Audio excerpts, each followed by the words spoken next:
प्रेरितों के काम अध्याय 11 पतरस द्वारा अपने कार्य का स्पष्टीकरण। फिर प्रेरितों और भाइयों ने जो यहूदिया में थे सुना कि अन्य जातियों ने भी परमेश्वर का वचन मान लिया है। अतः जब पतरस यरूशलेम में आया तो खतना किए हुए लोग उससे वाद विवाद करने लगे। तूने खतना रहित लोगों के यहाँ जाकर उनके साथ खाया। तब पतरस ने उन्हें आरंभ से कर्मानुसार कह सुनाया।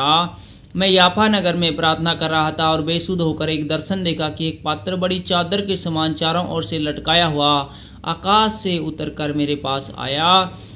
जब मैंने उस पर ध्यान किया तो उसमें पृथ्वी के चौपाए और वन पशु और रेंगने वाले जंतु और आकाश के पक्षी देखे और यह शब्द भी सुना, हे पतरस, उठ, मार और खा। मैंने कहा, नहीं प्रभु, नहीं, क्योंकि कोई अपवित्र या अशुद्ध वस्तु मेरे मुंह में कभी नहीं गई। उसके उत्तर में आकाश से दूसरी बार शब्द हुआ, जो कुछ परमेश्वर ने शुद्ध ठहराया उसे अशुद्ध मत कह। 3 बार ऐसा ही हुआ। तब सब कुछ फिर आकाश पर खींच लिया गया और देखो, तुरंत 3 मनुष्य जो कैसरिया से मेरे पास भेजे गए थे उस घर पर जिसमें हम थे आ खड़े हुए। तब आत्मा ने मुझसे उनके साथ निसंकोच हो लेने को कहा और ये 6 भाई भी मेरे साथ हो लिए और हम उस घर में गए। उसने हमें बताया कि उसने एक स्वर्गदूत को अपने घर में खड़ा देखा, जिसने उससे कहा, याफा में मनुष्य भेजकर शमौन को, जो पतरस कहलाता है, बुलवा ले। वह तुमसे ऐसी बातें कहेगा जिनके द्वारा तुम और तेरा सारा घराना उद्धार पाएगा। जब मैं बातें करने लगा तो पवित्र आत्मा उन पर उसी रीति से उतरा जिस रीति से प्रारंभ में हम पर उतरा था। तब मुझे प्रभु का वह वचन स्मरण आया जो उसने कहा था, यूहन्ना ने तो पानी से बपतिस्मा दिया, परंतु तुम पवित्र आत्मा से बपतिस्मा पाओगे। अतः जब परमेश्वर ने उन्हें भी वही दान दिया जो हमें प्रभु यीशु मसीह पर विश्वास करने से मिला था, तो मैं कौन था जो परमेश्वर को रोक सकता।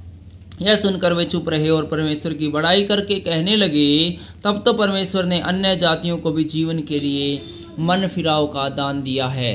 अंतकिया की कलीसिया। जो लोग उस कलेश के मारे जो सिपुर्नुस के कारण पड़ा था तितर बितर हो गए थे, वे फिरते फिरते फिनेके और साइप्रस और अंताकिया में पहुंचे, परंतु यहूदियों को छोड़कर किसी को वचन न सुनाते थे। परंतु उनमें से कुछ साइप्रवासी और कुरेनी भी थे जो अंताकिया में आकर यूनानियों को भी प्रभु यीशु मसीह के सुसमाचार की बातें सुनाने लगे। प्रभु का हाथ उन पर था और बहुत लोग विश्वास करके प्रभु की ओर फिरे। जब उनकी चर्चा यरूशलेम की कलीसिया के सुनने में आई तो उन्होंने बरनबास को आतंकिया भेजा।